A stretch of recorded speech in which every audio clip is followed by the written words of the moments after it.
আজি ইস্কন সারা বিশ্বতে আজি এই হরিনাম প্রচার করে আছে। আর এই জগন্নাথ রথযাত্রা আজি প্রপাত 97 পরে এইটো মানে রথযাত্রা মানে আজি আমেরিকার পরা স্টার্ট হয়েছে। গতিকে আজি সারা বিশ্বতে এইটো এই দিনতে আজি রথযাত্রা চলি আছে। গতিকে আমিও এই অসমত আমার ইস্কন ঢেকাজুলি কেউরকন্দার পর আমি আজি 28 বছর হল আমি এই রথযাত্রা কৰি আছোঁ। যোৱা 2 বছৰত লকডাউনৰ কাৰণে আমি কৰিব পৰা নাই। তাৰ কাৰণে এইবাৰ আমি আকৌ সেই জগন্নাথৰ ৰথ কৰাৰ কাৰণে আমি সমূহ ৰাজ্যৰ সাহায্যাৰ্থে আমি এই ৰথযাত্ৰা কৰি আছোঁ। গতিকে বিশ্ব শান্তিৰ উপলক্ষে এই আমাৰ ৰথযাত্ৰাটো আমি কৰি আছোঁ।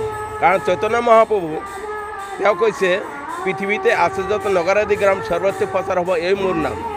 সেই নাম আমি আজি সারা বিশ্বতে প্রচার করে আছোঁ। আর এই নামতে জীব উদ্ধার হব সেইটা আমার মেইন উদ্দেশ্য, যে হরিনাম কৰি জীৱক আমি উদ্ধাৰ কৰিব লাগে। আমাৰ মানৱজনৰ উদ্দেশ্য হল আমি কৃষ্ণ নাম কৰা। আৰ সেইটো আমি ইস্কনে আজি সাৰা বিশ্ব এইটোৱে শিক্ষা দি আছে যে আমি মানৱ হৈ আমি কেনেকৈ চলিবগে, পিছত কেনেকৈ চলিব লাগে আৰ কেনেকৈ আমি চলি আছোঁ। আৰ সেইটো ইস্কন আজি ভাগৱত গীতা ভাগৱতম মাধ্যমত এই গোটা বিশ্বতে হৰিনাম প্ৰচাৰ কৰি আছে। ঠিক আছে, আজি 1 জুলাই 2022 সন আমি শ্রী জগন্নাথ বলদেব সুভদ্রা মহারানীর রথযাত্রা যেটো গোটেই বিশ্বত আজি বিয়পি গৈছে। একচুয়ালি জগন্নাথ বলদেব সুভদ্রা মহারানীর রথযাত্রা উড়িষ্যার পুরী ধামত বিশাল জনসংখ্যার একদম ধুনীয়াকৈ ধুমধামেৰে উদযাপিত হয়।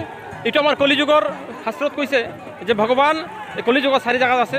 এটা হৈছে দাৰু বিগ্ৰহ, এই দাৰু বিগ্ৰহ শ্ৰী জগন্নাথ বলদেব সুভদ্ৰা মহাৰানী। সেই জগন্নাথ সুভদ্ৰা মহাৰানী আজি আমি শ্ৰী ৰাধাকৃষ্ণ নামহট্টৰ সংঘ তথা ইস্কন টংলা শাখাৰ তৰফৰ পৰা আমি এটা শোভাযাত্ৰা আৰম্ভ কৰিব ওলাইছোঁ।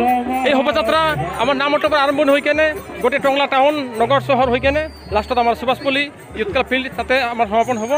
আৰু আমি গোটেই বিশ্ববাসীৰ এইটো মেছেজ দিব বিচাৰিছোঁ যে আমাৰ যে ৰথযাত্ৰা মহোৎসৱ এইটো খালি জনসাধাৰণ কাৰণ নহয়, এইটো গোটেই বিশ্ব শান্তি, গোটেই বিশ্ব জীবশ্ৰেষ্ঠ মানৱ, গোটেই বিশ্ব জীৱৰ কল্যাণৰ কাৰণে আমি এটা ধুনীয়াকৈ মেছেজ দিব বিচাৰিছোঁ যে একং শাস্ত্ৰং দেবকী পুত্ৰ গীতম এক দেব দেবকী পুত্ৰ এব এক মন্ত্ৰস্য নামানি জানি কাৰণ তস্য কৰ্মপ্ৰকম দেবস্য সেৱা।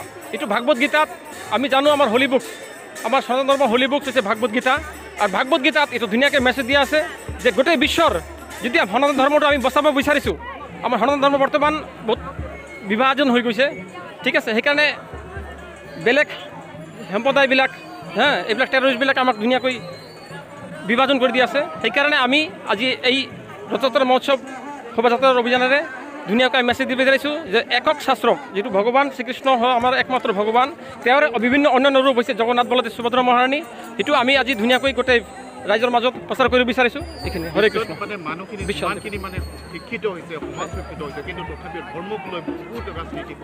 হয়, এইটোৰ কাৰণে মই কৈছোঁ ধৰ্ম লৈ সকলোৱে ৰাজনীতি কৰি আছে। ধৰ্মৰ মূল ভিত্তি হৈছে কি? ধৰ্মংটো সাক্ষাৎ ভগৱত মণিতম। এইটো ভাগৱত গীতাত ধুনীয়াকৈ দিয়া আছে, ভাগৱতত ধুনীয়াকৈ দিয়া আছে যে তাতে কৈছে যে ধৰ্মৰ ভিত্তি হৈছে কি? ভগৱানৰ আইন।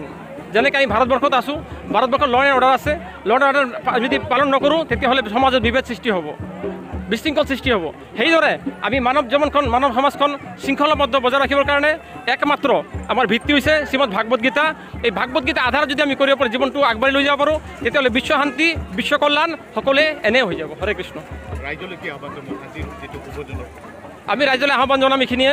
আজিৰ যে আমি শোভাযাত্ৰা ওলাইছোঁ, শোভাযাত্ৰাত সকলোৱে জাতি বৰ্ণ ধৰ্ম নিৰ্বিশেষে সকলোৱে যাতে একদম ধুনীয়াকৈ ভগৱানৰ ওচৰত আহি অলপমান সেৱা কাঢ়ি কেনে নিজৰ জীৱনক ধন্য কৰে। হৰে কৃষ্ণ।